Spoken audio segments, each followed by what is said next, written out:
I am again still Jeffrey Saks of Beit Agnon. Welcome to the second of our four sessions exploring Jewish authors who have written um, stories, poems, liturgy, novels that resonate with our current rather difficult moment that we find ourselves in. Last week we opened quite intentionally. We opened with something a little lighter. We could all use it. I was pleased by so many of the responses I got during the week about how entertaining it was. Particularly, probably you were referring to my singing of some of the songs from Fiddler on the Roof. Tonight, I fear that there won't be much levity. Tonight, we are encountering one of the most difficult texts in modern Jewish literature, one of the heaviest texts in modern Hebrew literature and in all of Jewish literature throughout all of its eras, and that is Chaim Nachman Bialik's Be'ir HaHariga, his epic or his anti-epic, as Alan Mintz called it, poem of pogrom. Next week, we'll be looking at a short piece from Agnon, and in 2 weeks' time, we'll be looking at Rabbi Chaim Sabato's short novel, Adjusting Sights, in English, in Hebrew, Ti'um Kavanot. Aside from this, the first 3 weeks, each text we're looking at is relatively brief. Next week, it's brief in the extreme. But if you do want to read Ti'um Kavanot in advance, so we suggest that you get your hands on a copy of the English, of the Hebrew, whichever you prefer to read. And if you want to just join us for that session without doing the homework in advance, of course, that's fine. In the chat, there are links to a number of items that we'll be referring to tonight, including the text of Be'ir HaHariga in the original Hebrew, in one of the multiple translations, and a few other items, as well as a link to the text of the Agnon piece we'll be looking at next week for those that want to look at it in advance. Be'ir HaHariga, Bialik's poem of the pogroms in Kishinev that took place 120 years ago. This past Pesach was 120 years ago in Kishinev, is of course one of the epic, most significant works of literature about one of the most tragic and traumatic events in Jewish history. One that was traumatic in and of itself, but one which gave rise to so many other phenomena afterwards that our life as modern Jews is almost impossible to imagine without it. It was, of course, one of the most transformational, one of the most impactful works of literature in the Jewish space, as we will talk about. For somebody that really wants to go much deeper on the history of Kishinev, not just of this poem, but of the episode, there is no better book to recommend than Stephen Sipperstein's Pogrom, Kishinev and the Tilt of History, which came out about 6 years ago, 5-6 years ago. It's available on Amazon. It's a very detailed history of the pogrom, of what led up to it, the events of the pogrom, the aftermath, including a lengthy chapter on how it resonated in Jewish literature, in Jewish culture. Much of that chapter is, of course, dedicated to the most important reaction to it, which is Bialik's poem, which we will be discussing tonight. But as I mentioned in our email communications, of course, after the events of October 7th, my mind was drawn, once it began to clear of the fog, my mind was drawn to Bialik. I took it right off the shelf. And then in those terrible, terrible first days of the war, right there on my computer, I saw my friend, Professor Ilan Troen. In 2018, Ilan and his wife Carol and his brother Saul and his sister-in-law traveled with us at Beit Agnon and together with some of you to Ukraine, which was really a fabulous trip. Everybody that was on that trip still talks about it, and people that have come with us on our other trips to other places we've gone know that people talk about that particular summer's tour of Ukraine, of Galicia, of Agnon's Buchach, from Kiev down to Odessa. Talk about it as it was a really fantastic experience. While they were with us, Ilan and his family took a little excursion. They left the group for a day in search of his grandmother's shtetl. And what he found there was very remarkable. And when they came back and rejoined the group and told us the story, it impacted all of us. But in that eerie way that past is prologue, and history just keeps, if not repeating itself, then rhyming with itself. It all came crashing back in horrific ways on October 7th, when Deborah and Shlomi Matias — Deborah is Ilan and Carol's daughter, and Shlomi is their son-in-law — were killed in Kibbutz Cholit on the morning of Simchat Torah of October 7th. And among the traumas of that experience was that, we recall, it seems like so long ago now. It seems like eons ago that we've been in this maze. It took many days until the bodies of the Kedoshim were recovered, were identified, and were given over to the families for burial. So during those days, Ilan, it was about 10 days or so. Yes. Ilan, because he's American, because he served for many years as a professor of modern Jewish history at Brandeis University. Now, for many years in Israel, he's been at Ben Gurion University. But because he's such an insightful historian, he was able to bring some of those lessons to bear on our current moment. And he was interviewed on I think every network, every newspaper, every place you looked. There was Ilan, through his trauma, through his grief, speaking out about this. And what he said reached back to our trip together with Beit Agnon in Ukraine. So because we're talking about the meaning of pogrom, I wanted to ask, we invited Ilan to join us tonight to share a few words before we turn our attention to the poem. So Ilan, for you and for Carol, I was with you at the Shiva. It meant so much. I can't tell you, I left your house in Omer, and I drove out of Omer to the gas station, and I pulled over, and I cried my eyes out, because I gained so much strength from you guys. And I don't know how you do it, but we can only bow our heads in respect to the burden you're bearing. And I haven't even told the whole story because I want everyone to hear it from you. So I turn the microphone over to you. Thank you, Jeffrey. Actually, I owe you a debt of gratitude. That was a remarkable trip. It was probably the best educational trip I've taken in my life. And it gave me the frame of reference for understanding something of what took place here in the Negev. I'm speaking to you from Omer, which is about an hour and 20 minutes from Jerusalem, from where I think Jeffrey is, and about 45 seconds from Gaza. And so right in back of the wall, there is a bomb shelter. 45 seconds as the rocket flies. As the rocket flies. And we've used it more than once, unfortunately. Let me get right to the story, except to say that it was that trip where I was able to visit particularly my grandmother's village of Drozhne, which is just south of Rivne in today's Ukraine, but used to be Rovna in yesteryear's Poland. That gave me the frame of reference for understanding what I studied as a kid growing up in Boston, studying with Arnie Band, also a noted scholar of Agnon, where we also studied. Also a noted scholar. He is the preeminent scholar of Agnon, and I'm also someone who, deals with Agnon.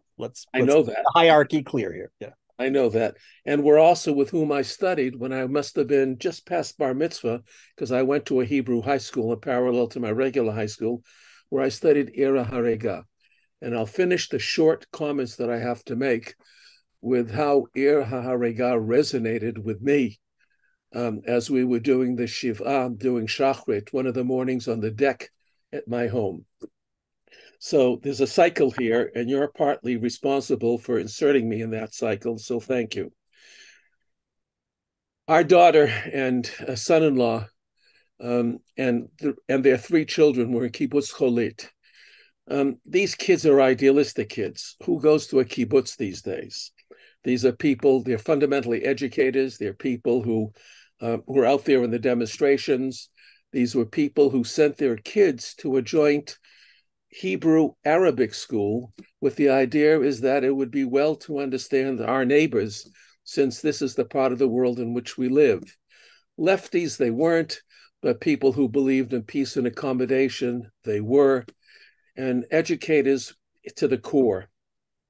Going to a small community and making the desert bloom was an ideal, and they fulfilled that ideal, and they were fortunate to live there for around 10 years, knowing the dangers.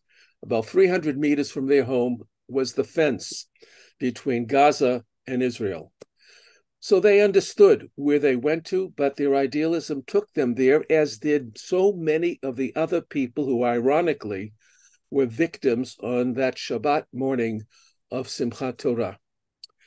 What happened? We live in an age of cell phones. We actually were there when the event took place, because at 6:30, we were awoken, like many other people in Israel, by the ping, ping, ping, that were telling us that there were rockets on the way to many different places, and we realized they were also rockets to our kids' place. We were soon on the phone with Deborah, and for under the hour, and the last part of the conversation was her saying that she's hearing shouting in Arabic, she hears shots, she hears glass being broken, and in fact, they broke into their, despite attempts to barricade, they broke into their so-called safe room, and she was killed together with her husband, and she fell down. She pushed our grandson down and fell on him, first a blanket and then him, and he was able to hide, but a bullet penetrated her and entered into his abdomen, fortunately missing vital organs. That rest of the day, we were on the telephone with our grandson. By texting, we told him not to talk. He had to hide. Several times during the day, these murderers came back, and as reported by our grandson, they laughed, they joked. They weren't satisfied that they had killed these two people. Just in case anybody else was alive, they came back in the afternoon and set the house to fire, to use the American expression, to smoke out anybody who may have survived. That young man who we met that night at Soroka Hospital in Beersheba was gray because he was covered with soot from the flames that enveloped the house. He had by then moved to a corner near the laundry, and somehow he was miraculously saved. The girls, who were 19 and 21, because of the rules of the kibbutz, they had their own dwelling. So the children survived, and there were 3 orphans. Even as there were orphans in Kishinev, there were orphans in, and many orphans of what happened, the Simchat Torah. And it'd be worthwhile reflecting upon what happened to the orphans of Kishinev as to what happens to the orphans in today's Israel. I could go on and tell you the gruesome stories, the gruesome details, and they are gruesome. I mean, what does it mean to be covered with your mother's blood and yourself to be bleeding and to be terrified and not knowing how to hide? Or do you escape? Do you make a run for it? That whole day, the whole family was on a chat with him and texting him. Some people said, "Hey, Gibor, be heroic, don't give up." Other people, the psychologist told him how to breathe. There's a physician in the family that inquired as to his wound and how we might stench the blood and so on. That's the beginning of a really terrible, terrible story. What I want to make a point is that our daughter is buried about 100 meters and a century and 20 years, not a century and 20 years, a century from her grandmother, who was a survivor of another pogrom. Her grandmother, my mother, survived a pogrom in Drajne, near Rovna, in March 1919. Kishinev was actually a small event. A much larger event took place in 1919 when 150,000 Jews in the Ukraine were killed and set off a mass movement across the Jewish world, including to Palestine, North America, Argentina, you name it. In short, there have been cycles of pogroms. Kishinev was the archetypal one, but there were even more major pogroms thereafter. And the story of my grandmother and my daughter is much the same. 3 children, 2 older girls and a boy, were left to fend for themselves until they could join their father in America. In the case of our grandchildren, there were two older girls and a boy. And I can tell you that from my mother's generation, that experience bound them together as nothing else could have, perhaps. And as I see this generation of my daughter's children, my son-in-law's children, they too are bound together by this terrible experience. And I know from my mother's experience, it never left her. She did not experience the Shoah, but her mother saved my grandmother saved my mother's life. We don't know the story. Was it she was pushed under the bed? She was pushed out of the window. Somehow she managed to survive the pogrom and live some years before she came to see her father again in America. She lived as an orphan. Being an orphan is no fun. There's nobody to share confidence with, the kind of psychological, financial, other measure of support. And we now have 3 orphans, but in case, if you like, in a wonderful, we have 6 children.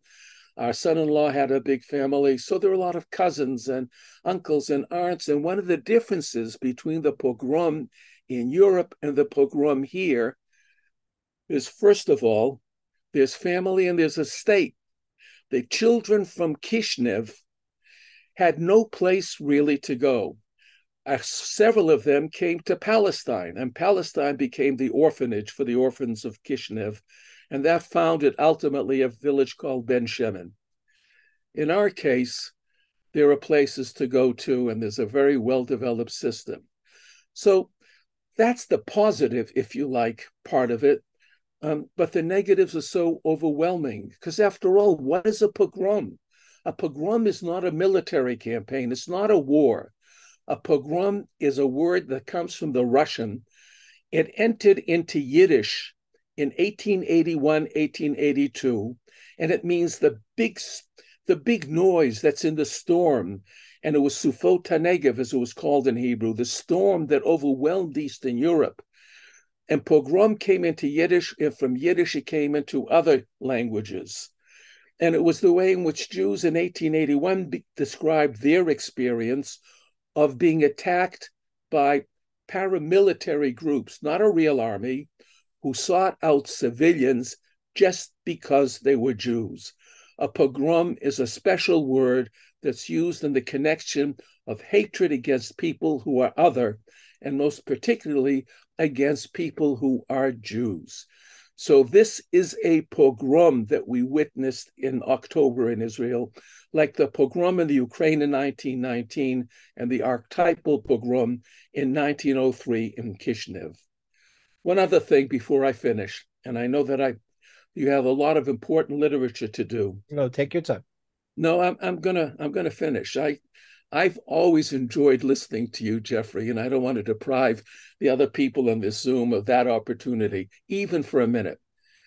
When we were doing Shiva, and there were enough boys in our family and both families that we had our own minyan, and then together with the neighbors.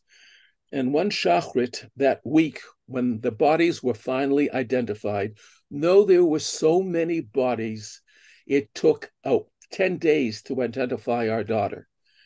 Nobody could cope with the amount of people who were killed. And they were civilians. They didn't have dog tags.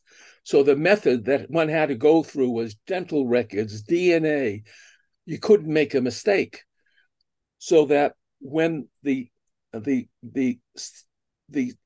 ceremony actually took place and it was decided that they would be buried together rather than separately, rather than 2 funerals. He was discovered in 7 days, our daughter in 10 days, identified.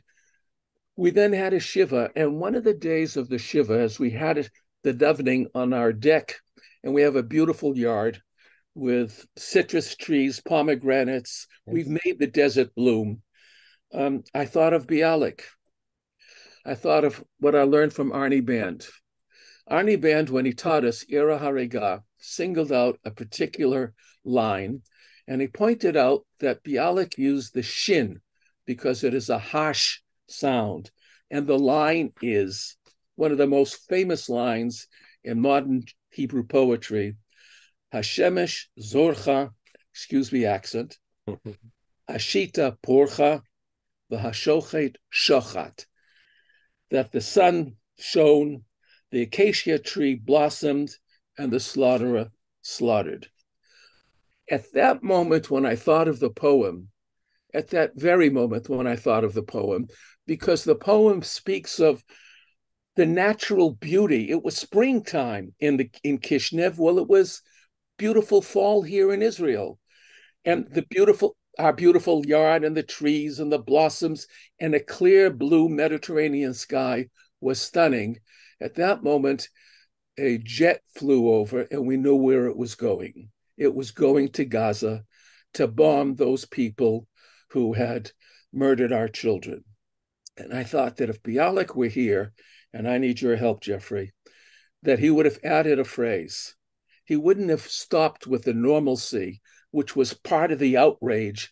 He would have said, Matos shoeg, and the jet plane roars, because the difference between Bialik's Ira Harega and our experience here in Israel 100 years later, 120 years later, is that we can fight back. The poem is full of an accusation of those Jews who watched women being raped, of their community being destroyed and being powerless. And I had a sense that we were different. Right now, my daughter, Deborah, has 3 nephews and nieces fighting in the Israeli army, and another week, another one is going to join them. And the kind of solidarity that exists here in knowing that we will not take this down defenseless, and we will not have to go to another country. We will not have to scour the world for a place where we can find refuge. Refuge is here. We've had the tragedy of this event of anti-Semitism pursuing us to Zion, but we will not take it lying down. And so there's a measure of satisfaction in being together with 7 million plus other Jews in our own country, able to defend ourselves, and understanding that anti-Semitism may persist, but we can react differently, and that no Bialik would have to accuse us as Chaim Nachman Bialik accused his fellow Jews. We're about to see 120 years ago. Ilan and Carol, we are, so many of us online, I know, are people who know you personally. So many of us online were people that were with you in Ukraine a couple of years ago when we had that remarkable experience together. And, all of us worldwide were with you and with all of the other families of those who were lost, and certainly also of the Chatufim, who, we're on Shpilkis tonight. We're recording this, the night between what was meant to be the first release of hostages and is hoped to be the night before, who we hope it will all, be what we want it to be. But we thank you for your strength and for your insights. And now we'll turn our attention to Bialik, and to Kishinev. And I will say thank you for inviting me. Ilan, thank you for everything. Well, here's Kishinev. Kishinev, you would think, aside from this event 120 years ago, probably none of us would have ever heard of it. Kishinev in the early 20th century was the provincial capital of Bessarabia. Basically, it was the southwestern Russian Empire. Today, it is the capital of Moldova. Moldova is this tiny little country that you may have been unaware even exists unless you're, look at maps of Eastern Europe. It's nestled between Romania and Ukraine. You see, it's not terribly far from Odessa, where many of us had visited, and it's now known. Kishinev, of course, is the Yiddish way that we pronounce it. And if anybody speaks proper Moldavian, you can let me know how it's pronounced today. But you see on the map that it resembles something like Kishinev. The coincidence of the last days of Pesach, 1903, with Easter Sunday, or Russian Orthodox Easter Sunday, on April 19th, April 20th of that year, fueled by the classic old cabal of the blood libel, led to this pogrom in in Kishinev. 49 Jews were killed. Now, of course, I always find these comparisons to be very unuseful.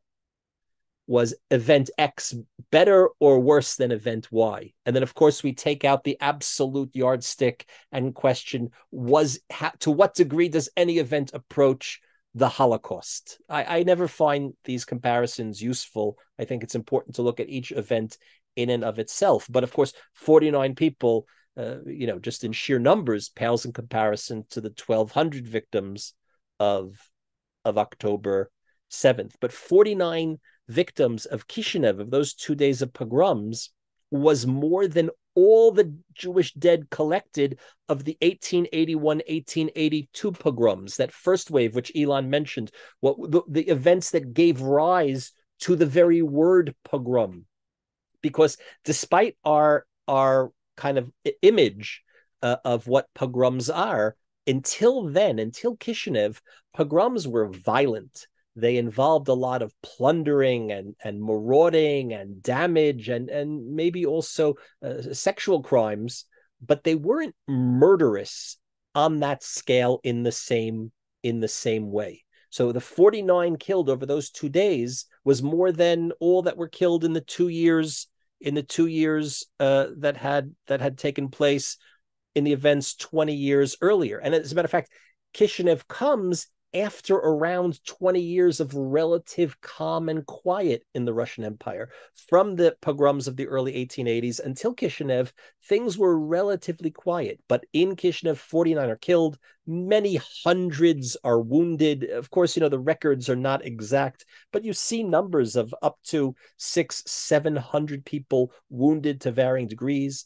1,500 houses in Jewish homes. There are about 30,000 Jews in the city at that time, and there are 1,500 houses and Jewish shops and businesses that are marauded, that are stolen, where all the property is taken or destroyed, where houses are set on fire. And actually, this event in Kishinev is the first volley in a wave of pogroms that happen in that area over around 4 years. Here you see, this is a very well-known, perhaps the most widely distributed photograph. And one of the interesting things here was the widely documented photographic evidence of the aftermath of the pogrom, which hadn't been the case, of course, in decades and centuries earlier. This is in about a half a year later, they have a burial of all of the Torah scrolls, the many Torah scrolls that were defaced and damaged during the pogrom, and they were taken and buried in the Jewish cemetery. But one of the features of Kishinev was that, despite the fact, as Ilan said, it was a kind of popular uprising of thugs, but there was a widespread belief that it was done with a certain degree of government collusion behind it. And that becomes important because it speaks to the degree that Jews feel comfortable, not just comfortable or uncomfortable, endangered amongst the non-Jewish population, but the degree to which they no longer feel, or they feel much less at home and secure in their host society, in the Russian Empire, in the Austro-Hungarian Empire, in the you name it, wherever they are. So because there's this sense that the government is somehow involved, has a hand in this, we can't count on the government to accurately police the events afterwards, or to tell the story, to get it right, to preserve the memory. So the Jewish people take this on. Now, of course, Jewish memory is the work of historians. It's also the work of artists like Bialik, the artist of the word. Here's Abel Pan, the very well-known Jewish artist of Eastern Europe. This is a fairly well-known painting that's now on display in the Israel Museum. This depicts the day after the pogrom, and it was painted not terribly long after the events. But because of this, what was called the Odessa Historical Society, which was an ad hoc committee of Jews in Odessa, which was headed by people like Achad Ha'am and Mendele Mocher Svarim and Simon Dubnov, the great historian, they send the then 30-year-old Chaim Nachman Bialik, who was already recognized as the most significant poet of modern Hebrew literature at the time. They send him to Kishinev on a fact-finding mission to gather evidence, to gather testimonies, to gather photographs and other documentary records of what happened, and to prepare a historical report of the events. Now, this may have been an ill-advised choice. After all, Bialik wasn't a reporter and he wasn't a historian. He was a poet. He was a great poet. But they didn't commission him to write a poem. They commissioned him to write a historical report. He spends 5 weeks in Kishinev over the summer of 1903, a couple of months after the events, and he sits hours upon hours with victims, recording their testimony. He interviews people. He wanders around the city. He speaks with everybody that has something to say, and instead he puts everything that he does aside, and he pours out his soul into a poem. He adopts the voice of a poet prophet, as we'll see, or as you may have seen if you've read the poem. And he authors this long poem. It's almost 300 lines long. It's a very long poem. So 270 some odd lines in the original Hebrew. And the voice of the poet, the narrative voice of the poem, is God himself. He channels what he was doing through. He channels, as it were, God's perspective on these events in the voice of the poem. In terms of memory itself, in Kishinev today, there's this small memorial. Those of you that have traveled around Eastern Europe to the sites of some of the most horrific events in Jewish history, on that same trip, we were in Babi Yar, which is now a suburb of Kiev. And we spent a lot of time discussing the memorial, or what we thought was somehow the insufficient memorial. And here's a small little memorial that was put up by the government. And on another occasion, maybe we can talk about how these events are commemorated or memorialized in the local place. What's interesting is that Bialik's notebooks and his records and all of the documentary evidence that he gathered during the 5 weeks, he kept. They were in his home. They became part of his archive. And only in 1991 were they published. There's this volume which was prepared by Yaakov Gorin, which is the document, the report that Bialik didn't write, right, and put aside in order to write the poem, is now available to us in book form. But it took almost 90 years before 55 years plus 57 years after Bialik himself died, did it become available. And what's interesting for those that are historically minded is to read the poem in light of the historical evidence that he himself gathered, and see the gap and the distance between the two. And I'll come back to this as I go along. But one of the most significant things is that Bialik was well aware of acts of Jewish heroism, of Jewish resistance. Of course, it paled by comparison. There was no way the Jews of Kishinev were going to be able to fight off this crowd of pogromists and thugs and marauders and rapists and bullies and people with weapons and clubs. But there were attempts to fight back, and that's completely suppressed in the voice of the poem. And the poem itself instead becomes a very serious indictment of the Jewish passivity, how the Jews were victimized in the pogrom. But the Jews themselves in the poem are not the only victims of critique. God himself, the narrator of the poem, the speaker of the poem, or the voice that's speaking through the poet, God himself is victimized because he is portrayed as powerless, as impoverished. And the poem itself led to a very significant reevaluation on the part of the Jewish community worldwide for a sense of Jewish empowerment, a desire for Jewish empowerment, a desire for self-defense. And after Kishinev, and it's understood largely because of the influence of Bialik's poem, you saw the beginning of Jewish self-defense organizations. These were fueled mostly by the socialist Jewish Bund, as well as, of course, Jewish Zionism. And it impacted, of course, life here in the land of Israel. The second Aliyah, the decade of Aliyah, the wave of immigration between 1904, the year after the pogrom, leading up to World War I, saw 35,000 Jews come on Aliyah in that one decade, and almost all of them, the overwhelming majority, were Jews coming from Russia. There's this awareness that the Jews have to, the great Jewish experiment of Russian Jewish life was somehow undergone a transition.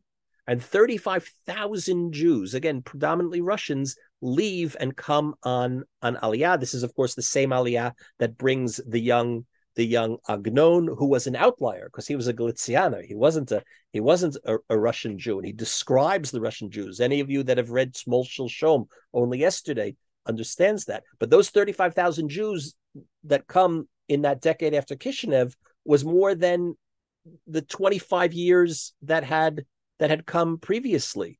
In the 25 years before Kishinev, only about 25,000 Jews had come in total. And now in one decade, 35,000 come. But paradoxically, it also deepens the innards. On one hand, you see this bolstering of the idea of the strong Jew who was going to take his fate into his own hands. We're going to take our destiny into our own hands. We're going to do this through Jewish self-empowerment. We're going to do this through Zionism. We're going to do this through aiming towards, it takes a while, but aiming towards Jewish sovereignty. The idea, as Ilan said, that the solution to a Kishinev, they couldn't yet, of course, imagine in Auschwitz, but the solution to a Kishinev will be, we will have our own army.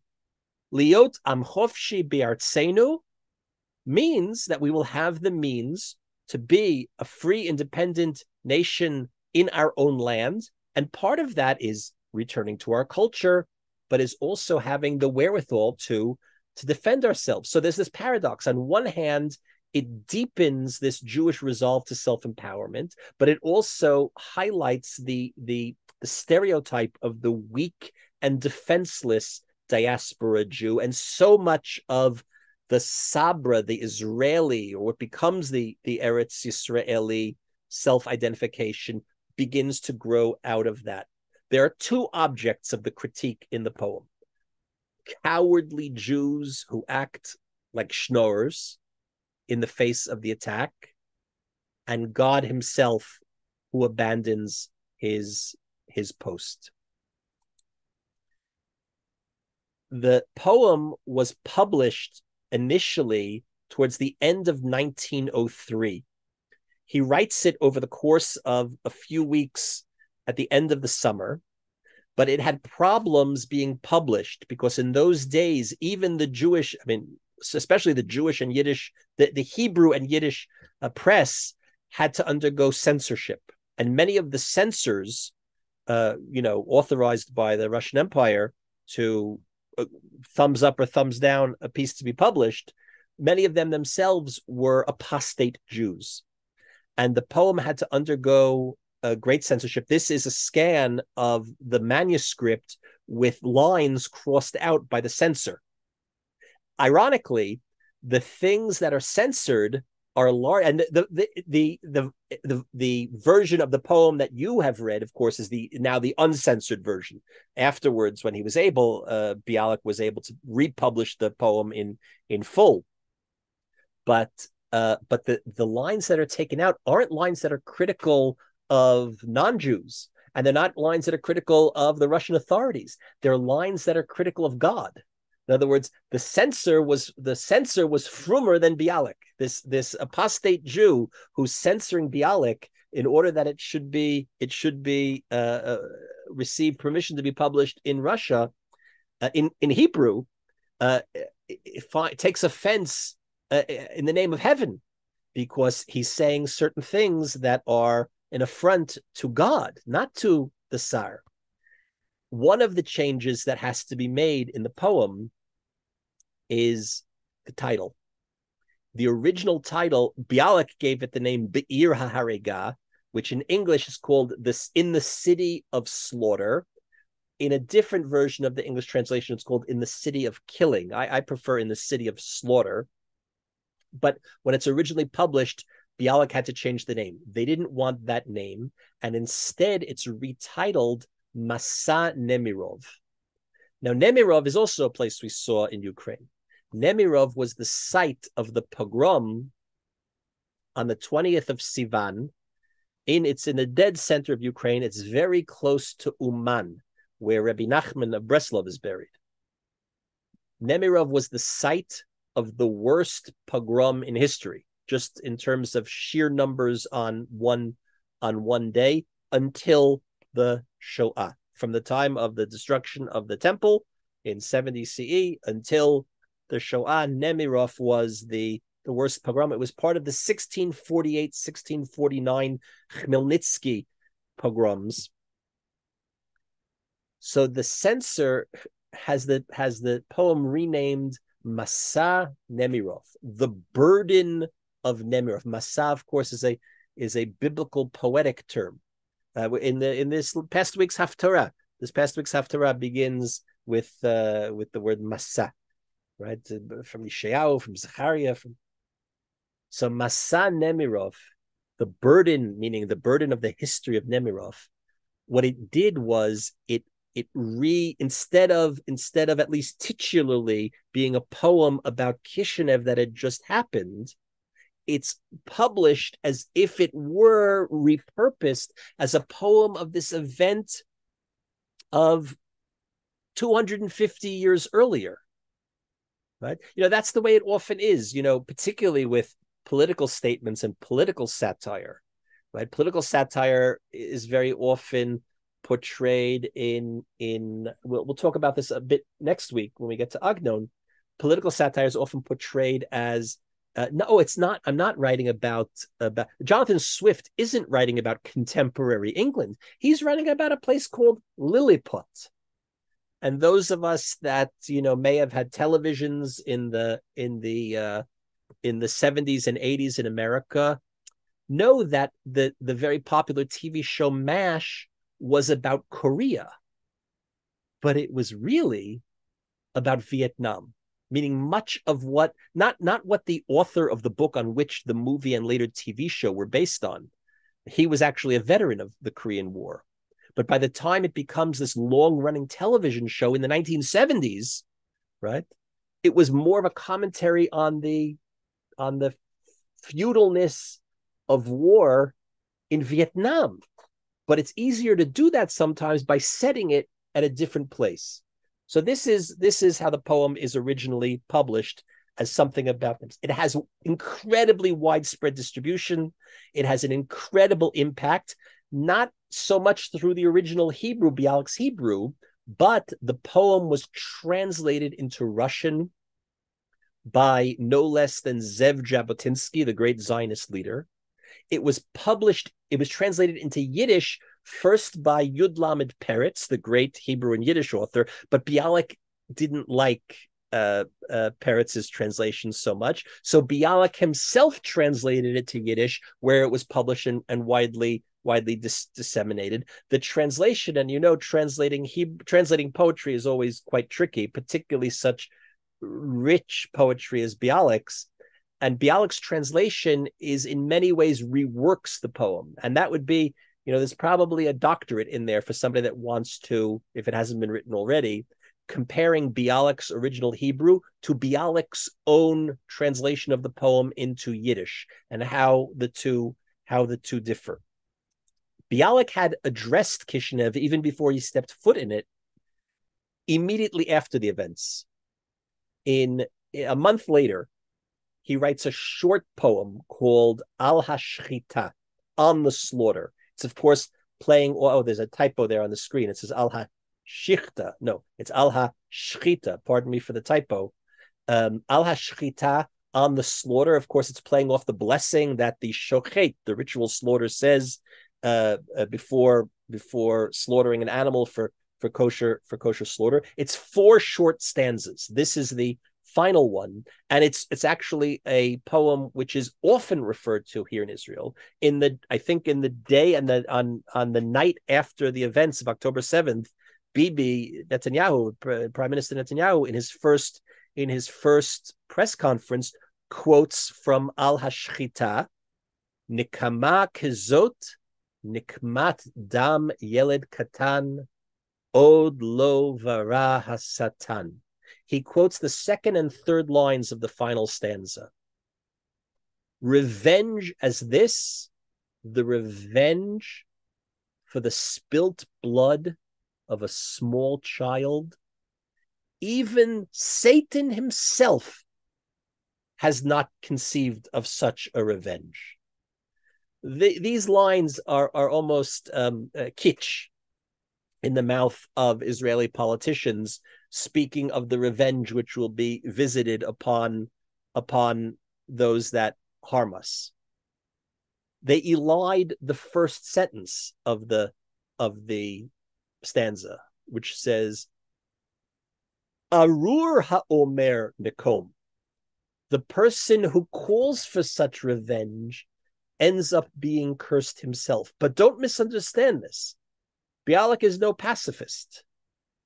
The curse on the one who calls for revenge is because no revenge is equal to it. Right? How do we avenge these events? He's talking about Kishinev. We're thinking about our own experiences. This is the opening of Be'ira Harega. Now, there are a number of translations to Be'ira Harega, and each of them differ for various purposes in order to preserve rhyme, in order to convey ideas. Translating poetry literally may be useful if somebody wants a bilingual edition to check the meaning of a given word, but it doesn't usually produce great poetry itself in the translated language. The first translation was done in the 1930s by a Montreal Jew named Avraham or A.M. Klein. Klein himself was an accomplished poet and author. He prepared a translation. I think that's the one we sent you. And then in the 50s, he didn't just revise it. He prepared like a whole nother translation. And there's an interesting debate about which is the superior translation. More recently, the Israeli poet and translator Atar Hidari prepared a more modern translation. And the great translator of Jewish literature, Hillel Halkin, with whom we've worked on the Agnon translations, didn't prepare an entire translation, but Halkin has an interesting series of essays which were published first on the website of Mosaic magazine and then edited and collected in a volume called I should have had it out on the desk, called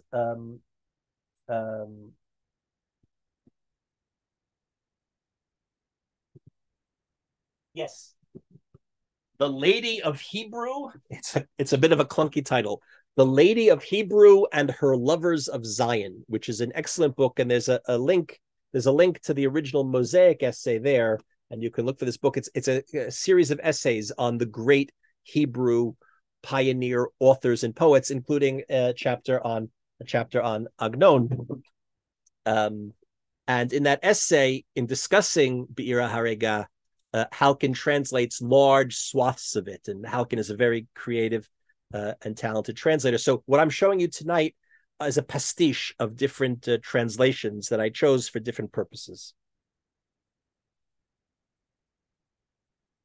Kum lech lecha el ir haharega, uvata el achatzerot, uve'enecha tireh, uviyadcha timashesh al hagderot, va'al ha'etzim, va'al ha'avanim, va'al gabe tiach haktalim, et hadam hakarush, ve'et hamoach hanikshe shel hachalalim.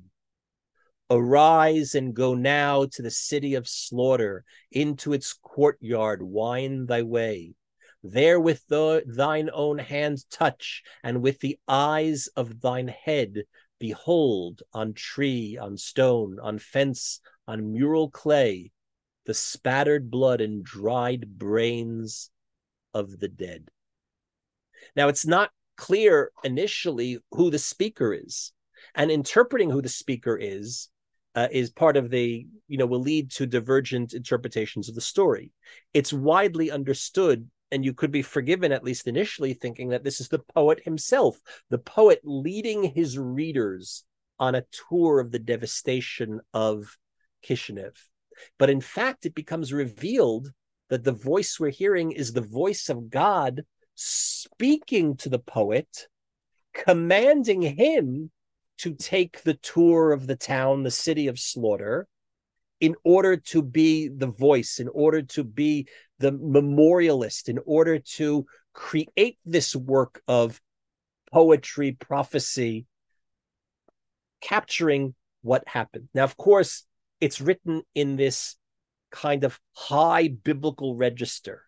It's as if the prophets Jeremiah or Ezekiel, Yirmiyahu or Yechezkel were prophesying, were describing events of the early 20th century, but we're doing so. Imagine Yirmiyahu kind of, like with a pencil behind his ear, the way that a reporter might, right? It's as if the biblical prophets came back to the 20th century in order to create newspaper reportage. Now, the biblical register, the speaker refers to the poet as Ben Adam. Vata malacha po Ben Adam kum bracha midbara. God tells him at the end. I mean, this, if you didn't know, you could think this is Sefer Yechezkel. This is Sefer Yirmiyahu. So God tells the prophet, tells the poet where to go, what to see. He leads him on a tour, but it's biblical language, but it's modern newspaper reportage. It's almost, like the editor tells the reporter, go down there to, there's a call, there's a tip, something's happening down, in this precinct, go and report, give me just the facts. And the poem cycles through one very long day's journey through the remains of Kishinev, through the attics and through the cellars and through the stables, each stop, each station of the trauma, which, by the way, I thought of this at some point early in the war, there was that they took foreign reporters to Be'eri to tour the destruction of Be'eri in order to document it, in order to video it, in order to report on it. It was horrific. It was horrific what they saw. Those images, I can't get them out of my head. And I am not even talking about the video, the 47-minute video of the body cam footage that the security cameras caught, or that the terrorists themselves filmed, and which then fell into our hands. Talk just about the photographic evidence taken days afterwards of children's rooms covered in blood, and just the worst images you can imagine. That's what we get here, right? It's a cycle. Go down to that cellar and see what happened there. Imagine what happened. I'll tell you, go to the stables, go to the synagogue, go to the cemetery. The voice of the poet here, the voice of God here, is the voice of a commander, right? It's God's monologue to the commanded poet to bear witness to what he sees, right? Kum, lech, get up, arise, go. But of course, it's all reminiscent of biblical phrases. Kum, lech, arise and go, is the verse from the beginning of Sefer Yonah. Yonah, of course, who is the very reluctant prophet, He has to be forced to go to command his mission. When Hashem says to him, El Yonah ben Amitai Lemor, Kum lech el ninveh ha'ir. So Kum lech lecha el ir ha'harega is just playing off of the opening of the book of Jonah. V'kara leha, and prophesy against Nineveh, Yonah is told. But here, it's an inversion. Yonah is tasked to go to the Gentile city, the great city of Nineveh. Today we would say to the prophet, go to Paris, go to London, go to New York, and prophesy against it and tell them what's what. That's what it meant to go to Nineveh in the ancient world and prophesy on it, right? But here he's going to the city not to prophesy on it, but to bear witness to what's already happened there. But of course, it's not kum lech, arise and go to the city of slaughter. It's kum lech lecha. And the lech lecha, the double language in the Hebrew, is of course reminiscent of the command to Abraham. Lech lecha mi'artzecha mi'moladatecha mi'beit avicha el ha'aretz asher erech. Go to the place. What is lech lecha? Lech lecha is the call of Abraham to head off to Canaan, to what becomes the land of Israel, in order to fulfill Jewish destiny.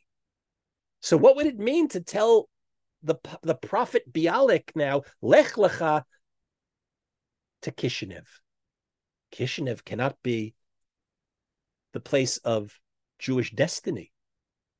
Kishinev is the place of Jewish horror. So all of these associations in here, and this is just in the opening line of 272. You can understand why it would take a long time to study the whole work together. And I do apologize because we may go a bit over time.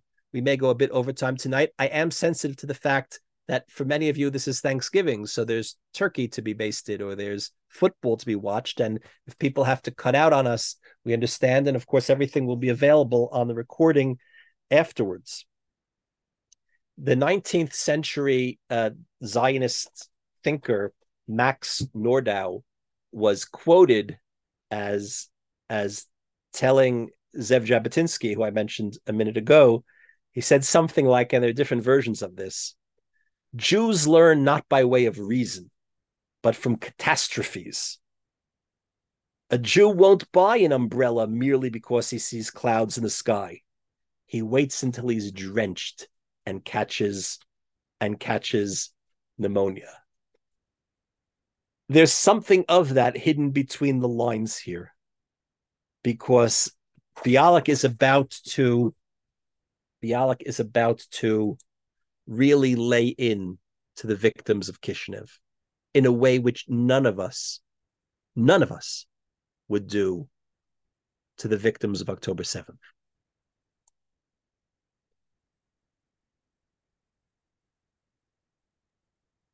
Look, from the Crusades on, martyrdom was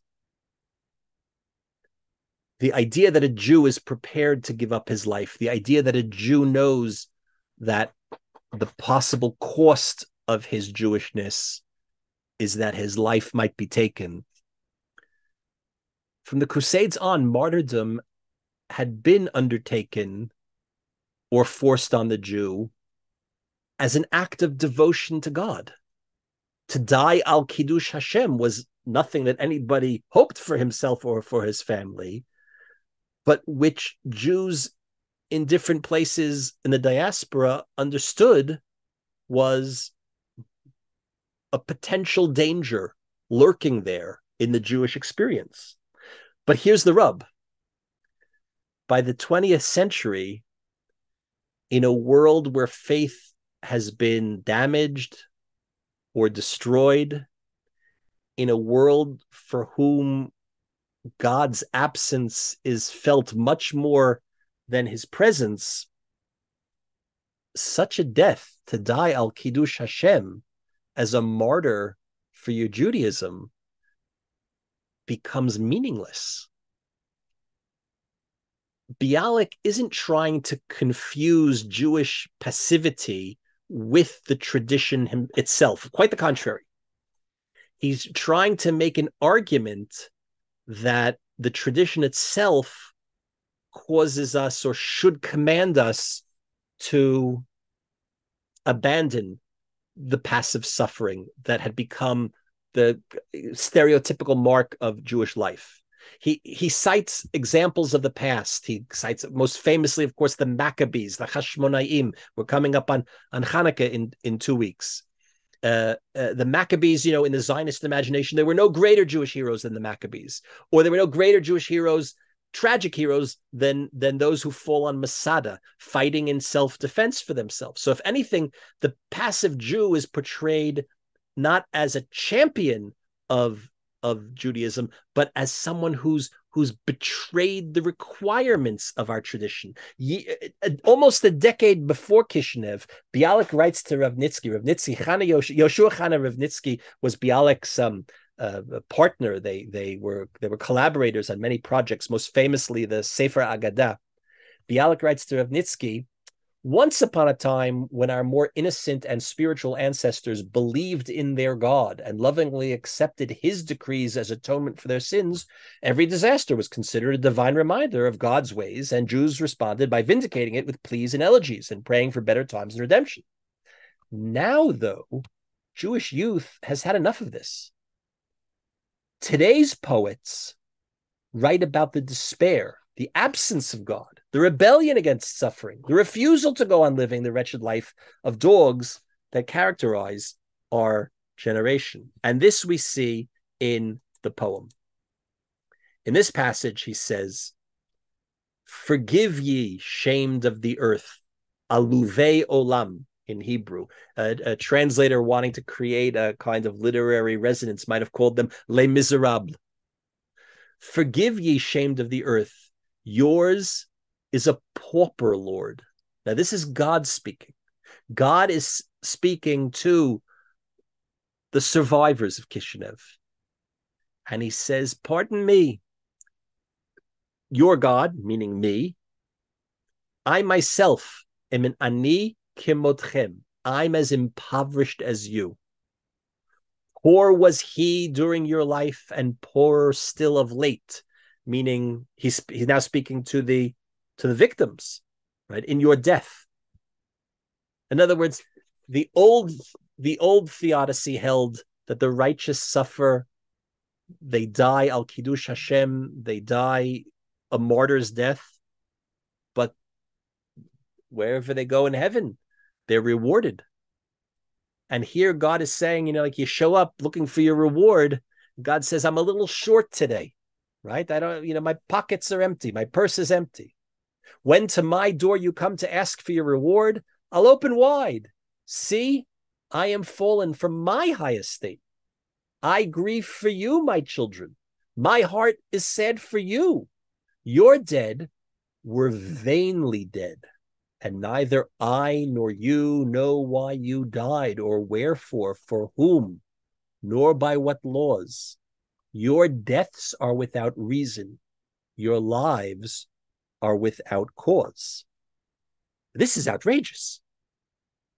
To put these words, and this is sheer blasphemy, and something which would be unimaginable for any poet to write today about current events. But the martyrs go to heaven, and God says, I don't know why you're here. I don't know why you suffered. Don't come looking to me for your reward. I'm as impoverished as you are. It's an indictment against heaven, but it gets even worse, because the indictment now is turned on, particularly on the victim of Jewish male cowardice. All the accusations and all of the counter accusations of the pogrom, in which, of course, the Jewish unity that you always see after a catastrophe is often very fleeting and fragile and short-lived. And immediately there was backbiting and accusations and finger pointing. The wealthy were denounced for not caring enough for the impoverished victims, and or helping to revive the community or to care for the widows and the orphans. But the worst was the accusation that the Jewish men hid themselves and did nothing in self-defense, particularly in the face of the sexual crimes against the women, against the rapes. Now, again, Bialik knew this was not the case. Bialik knew there were examples, perhaps not too many relative to the amount of damage that was wreaked upon the Jewish community. He knew that there were counterexamples, but nevertheless, here it is. Come now, and I will bring thee to their lairs, the privies, jakes, and pig pens, where the heirs of Hashmonaim lay, with trembling knees, concealed and cowering, the sons of Maccabees. Notice, let me show you these sons of the Maccabees, right? Where are they? They're hiding in the pig pens. They're cowering behind the barrels in the basement. The seed of saints, the scions of the lions, who crammed by scores in all the sanctuaries of their shame, so sanctified my name? Meaning, this is, I'm reading it with a question, with a kind of exclamation question mark. This is how they sanctified my name? It was the flight of mice they fled. The scurrying of roaches was their flight. They died like dogs, and they were dead. Here's the most harsh indictment of all, and perhaps one of the best known, although goriest, passages. And COC, in the shade of that same corner, under the bench and behind the barrel, lay husbands, fiancés, brothers, peeping out of holes at the flutter of holy bodies under the flesh of donkeys. Meaning, the men are cowering, hiding under the bench, watching as their wives and fiancés and sisters are being violated, choking in the corruption and gagging on their own throats' blood, as like slices of meat a loathsome Gentile spread their flesh. They lay in their shame and saw and didn't move and didn't budge, and they didn't pluck out their eyes or go out of their heads. And perhaps each in his soul then prayed in his heart, Master of the universe, make a miracle, and let me not be harmed. Now, in the Kishinev transcripts, in the material that was only published 90 years later, Bialik himself recorded that even if a scene such as this did happen, there were scenes of resistance. There were scenes of even armed resistance, even with guns. But at a certain point, the Jewish community was just overwhelmed. The contemporary critics of the poem found this to be immoral, improper, but they also found it wrong because here's a great irony. There were trials. I mean, this is a really case of reality is stranger than fiction, because the past is it just keeps repeating itself.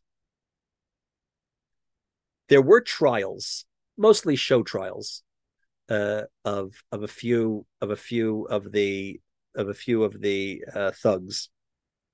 And what happened at these trials? The trials were closed; they weren't open to the public. But word of them leaked out, and then I think after the fall of the Soviet Union, there were archives that were opened. And even though the trials were closed to the public, the perpetrators of the pogrom used any example of Jewish resistance in their own self-defense. Meaning the pogromists said, I was just fighting back. I was innocently waving my club about town. Maybe it hit people back and forth. And then this Jew came and he started fighting back. So anything I did, right, I'm the victim. I'm the true victim of Jewish aggression. Now, I needn't put too fine a point on this to explain how this repeats itself throughout history, and particularly now. Bialik knew well that there was a wide range of Jewish responses during the massacre. Among the most graphic passages in the notebooks is the testimony of one Rivka Schiff, who was the victim of, I don't even know what the proper term for it is, multiple rapes. And part of her testimony is a defense of her husband, because she knows that while she was being violated, her husband was fighting to try to protect her. But how can one Jew stand against a large mob of raping and pillaging Russians? But her concern was that in his attempt to defend her, in his attempt to fight back in her defense, that he would be killed. So Bialik knows this well, but nevertheless, in his depiction, is telling the story through one particular perspective. He's targeting the effeminate Jewish men, the weaklings of the world, but he's also doing that in order to make a bigger point. Why did he do this? Because ultimately, Bialik wasn't criticizing those victims, which would have been outrageous. He's mocking a world. He's holding a light up to a world which made them so. He was showing the degree to which the Jewish condition and the world in which the Jewish condition had to play out in the exile led to such a betrayal of humanity, of Jewish values, of Jewish integrity.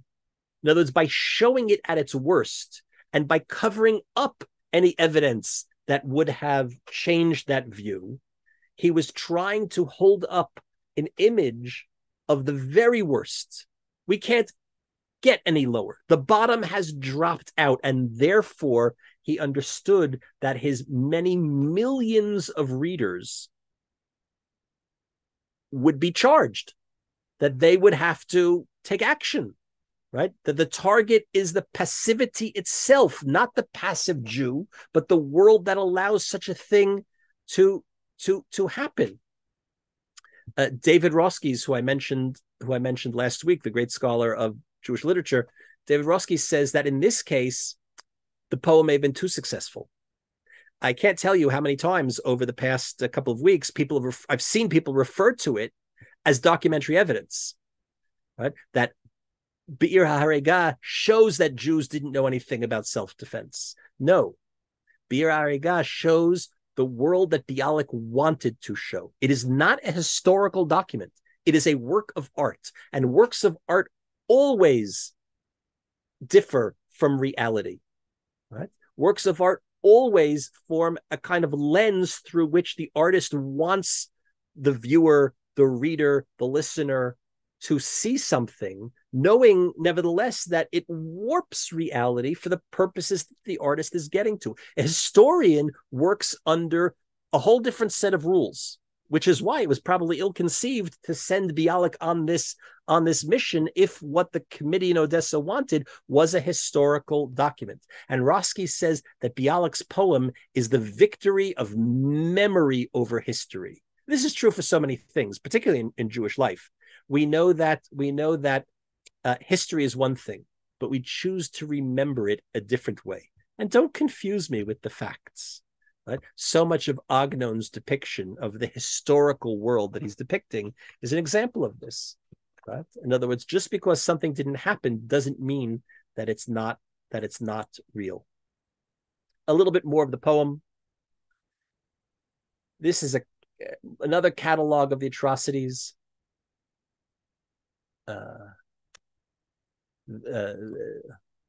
Upon thee from a somber silence, the spirits of the martyrs are these souls gathered together at long last beneath these rafters and in the ignoble holes. The hatchet found them here, and hither do they come to seal with a last look, as with their final breath, the agony of their lives, the terror of their death.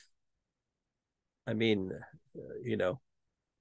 We don't yet have a poet that will memorialize in poetry the victims of October 7th, the victims of Simchat Torah.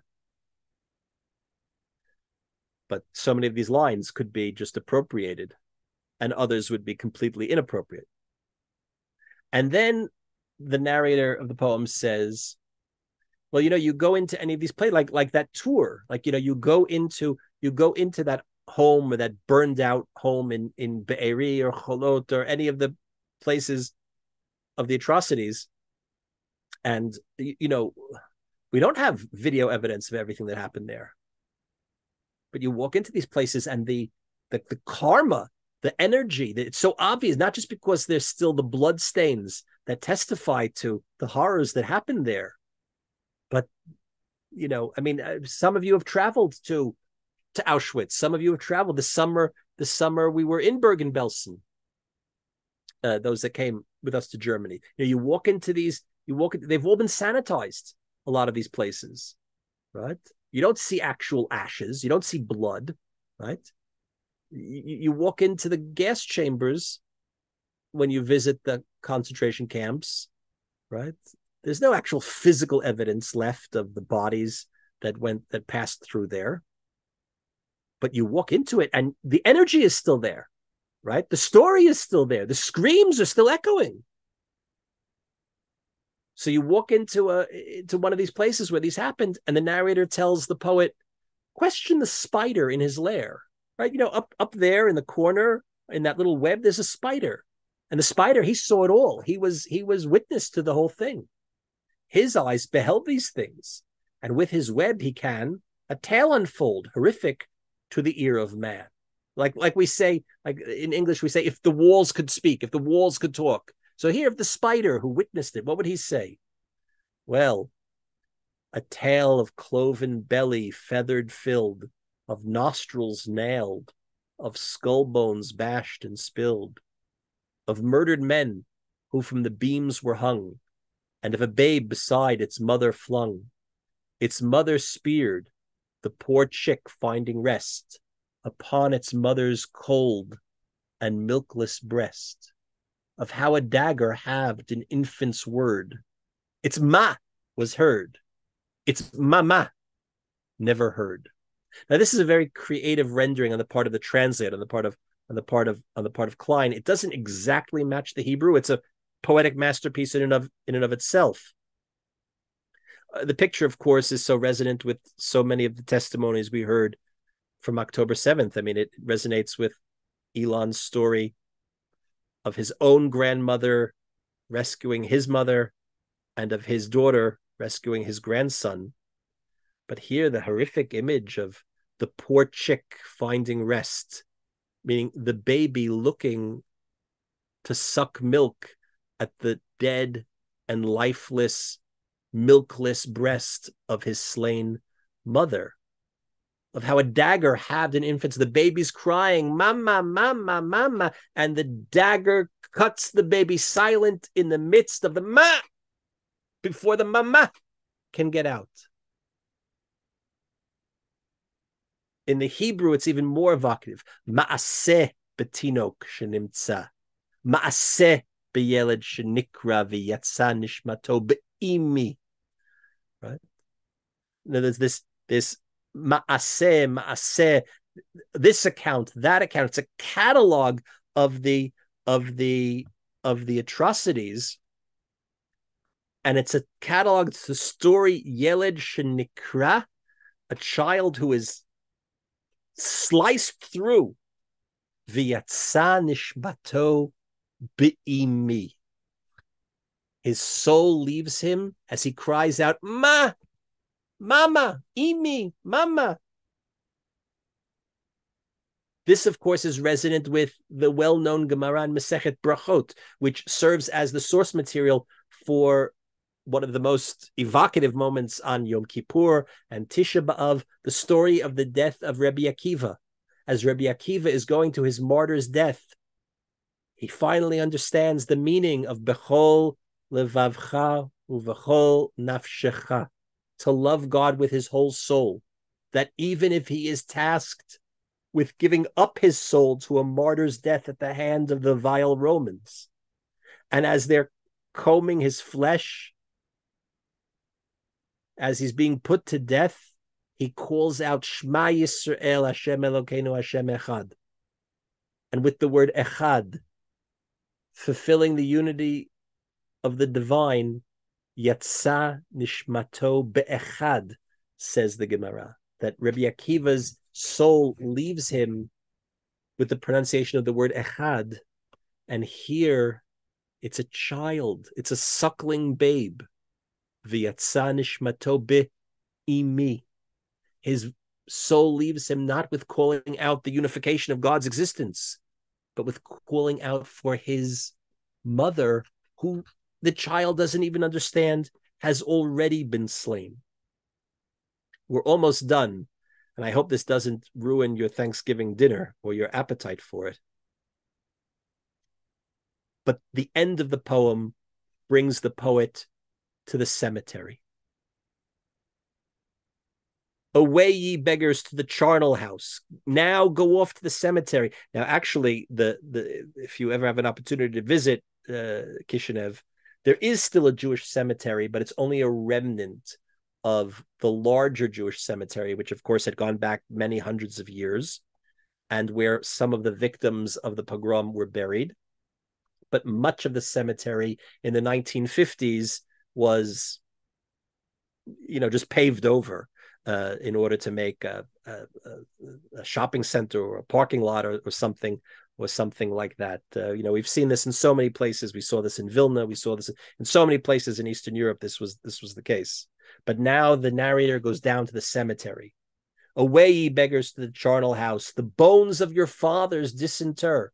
Dig up the bones of those that came before. Cram them within your knapsacks. Bear them on your shoulders and go forth to do your business with these precious wares at all the country fairs. Stop on the highway near some populous city and spread on your filthy rags those martyred bones that issue from your bags, and sing with raucous voice your pauper's ditty.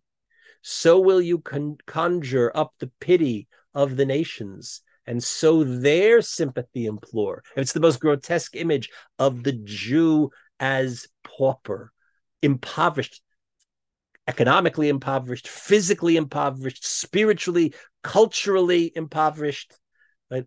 All the Jew has left is to schlep around the bones of the martyrs, to go to the country fair and spread out on a shmata the bones of the ancestors, to say, this is all that remains. We are the poor, impoverished descendants of martyrs. And to put your hand out and ask for a kopek, to beg for support. For you are now as you have been of yore, and as you stretched your hand, so will you stretch it. And as you have been wretched, so you are wretched. We hear images of Eastern European schnorrers, beggars, people that have to eke out a substance by putting out their hands. We know these images. In so much literature, we spoke about this last week, talking about Shalom Aleichem, these characters become the object of humor. But how cruel is that? They should be the object of pity. They didn't become this way because they were lazy. They didn't become this way because it's easier to put your hand out. They came this way because there was a whole world conspiring against them and so many others. So this last line, for you are now as you have been of yore, and this is almost the end of the poem. And as you stretched your hand, so will you stretch it. And as you have been wretched, so you are wretched. It's a clever capture of rhyme on the part of the translator, but it misses something of the translation of the original. In the original, ukara, the last two lines. First, he says, Leveta kfarot kabtsanim. Kabtsanim is the Hebrew word for schnorrer. Lekabetz means to collect up donations. But the last two lines in the Hebrew, Ukratem lechesed leumim, V'hitpalaltem l'rachmei goyim. Call out for the kindness of the nations. Pray for the mercy of the non-Jews. V'ka'asher pshatatem yad tifshotu. And as you have stretched out your hand in the past, you will stretch it. V'ka'asher shnorartem tishnoraru. In other words, Bialik Hebraizes the Yiddishism. To be a schnorrer is a Yiddish word, but there's no Hebrew word that can capture what it means to be a schnorrer. Even if you don't speak Yiddish, you know what a schnorrer is, right? To be a schnorrer, to be a beggar, is to be wretched. So the translator has captured something about the idea, if not the word, right? To be a wretched beggar, right? And so Bialik Hebraizes the Yiddishism. There's no such word like this in Hebrew, right? Bialik has made it up, right? Because the Hebrew language is too noble to have a concept that gets right at the heart of this Jewish condition of being a schnorrer. Ka'asher shnorartem, as you have schnored, tishnoraru, you will snore, unless you do something to escape the condition of Jewish life that gave rise to a Kishinev. And the poem ends, what is thy business here, O son of man? Rise, to the desert flee.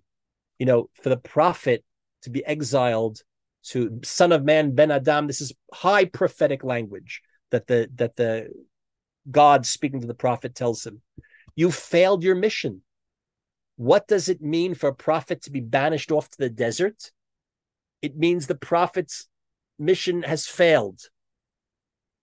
I don't know if anybody says this, to flee to the desert. Well, we know that Israel is a desert country. Maybe there's a hidden echo here that your job in Kishinev, your job in Europe is done. Now we must flee to the desert land, to the land of Israel. Don't know. Not sure if anybody else has said that. But the cup of affliction thither bear with thee. Take thou thy soul, rend it many a shred, with impotent rage thy heart to form, thy tear upon the barren boulders shed, and send thy bitter cry into the storm. That's all we have left, is the bitter cry. Not everybody loved the poem as much of an impact as it had. Mendele Mocher Sfarim, the great for Bialik, Mendele was, the sun and the moon and the stars in between. Mendele told Yudalit Berkovitz was Shalom Aleicham's son-in-law and executor and a very important author and figure in his own right. He reported that Mendele told him 2-3 years after the poem was published, to this day, I can't forgive Bialik for that poem about the Kishinev pogrom that the whole world talked about. Good grief.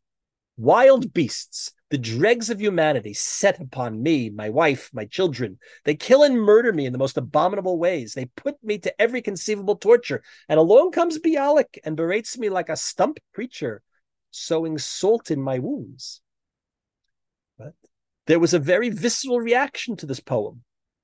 It was never judged and evaluated for its literary merit, although it has very high literary merit. It was judged for the degree to which it reflected, refracted, represented, distorted a historical reality. But everybody agrees that it did something, that it was a hot poker into the Jewish soul, which helped us understand that this cannot be the way of Jewish life. There was nothing else like it in the history of Jewish literature. We had a long history of kinot, of the types of things we say on Tisha B'Av, of dirges and elegies and dark prophecies. There's plenty of that in Hebrew literature, God knows, and much of it is very great literature. But there's nothing like this, where the poet turns his full force of anger and of rage, of outrage in heaven, right, and turns it back on the Jewish people itself. It wasn't a dirge, it was a diatribe, but its anger was aiming to awaken something in the Jewish consciousness. And to that degree, even if the critiques that it voices were unrepresentative, even if they were inappropriate, even if they were cruel and harsh, it certainly did something to awaken the Jewish soul. It's hard for us to imagine today a poem doing this. It's hard for us to imagine today literature that can accomplish something like this, that can change the world. Once upon a time, this was the case. There aren't a lot of examples of it, but there are some. Right? There are books that are written that change the world. When Harriet Beecher Stowe, author of Uncle Tom's Cabin, comes into the White House during the Civil War, Lincoln was reported to have said, "Oh, there's the little lady that started this great war," because it was understood that novel, more than anything else, and you see the power of literature, of fictional representation to achieve things, to move people in ways that a newspaper report can't do. This was the main reason Bialik had to write a poem and not write a historical report. No report could have had this impact. No report could have been as eloquent or electrifying or motivating or energizing of the Jewish world. It had widespread effect, including by the way, in the United States, even before it was translated. News of Kishinev was widely reported around the world, in the United, and not just in the Yiddish press in the United States, in the general press. This was something that the whole world was paying attention to. There were changes to technology, and there were changes to international reporting and things, and it created this worldwide phenomena and attention to the plight of the Jews. It's at this point, although the term had been used before, it's at this point that Bialik becomes the Mishorer Haleumi, the national poet. But we know it's not the end of the story. Next week, we'll look at Agnon's short piece. It's not a work of fiction, it's a work of liturgy. We'll talk about what he was doing there. The short piece called the Pticha LeKaddish, the introduction to the Kaddish for the fallen in defense of the land of Israel. Because 45 years after Kishinev, Jews are finally fighting back. And they're doing so here in the land of Israel. And it comes at great cost of life, at a time when we were still tallying up the numbers of the Shoah. And we'll talk about that. But the meaning of Kishinev, the meaning of Be'ir HaHariga, of Bialik's poem, they're somehow on our minds today. Because as Ilan so movingly described, the promise of Zionism was never that there wouldn't be anti-Semitism. Herzl was a utopian, but he wasn't a moron. He had no illusions that achieving our own sovereignty would somehow remove hatred of the Jew from the hearts of men worldwide forever. But it was meant to be an answer to Kishinev, or Herzl didn't know about it, to Auschwitz, right? That those types of things, yes, lives would be lost.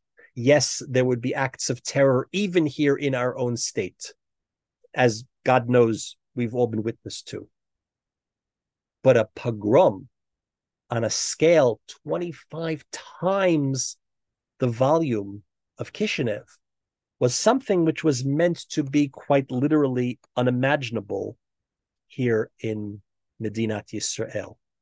And the fact that it has come to pass, I fear, raises a lot of questions that we as a people will have to be unpacking and responding to and answering. And maybe we will find amongst us, yes, there'll be reports and there'll be commissions of inquiry for certain, but maybe a poet will arise, a poet prophet.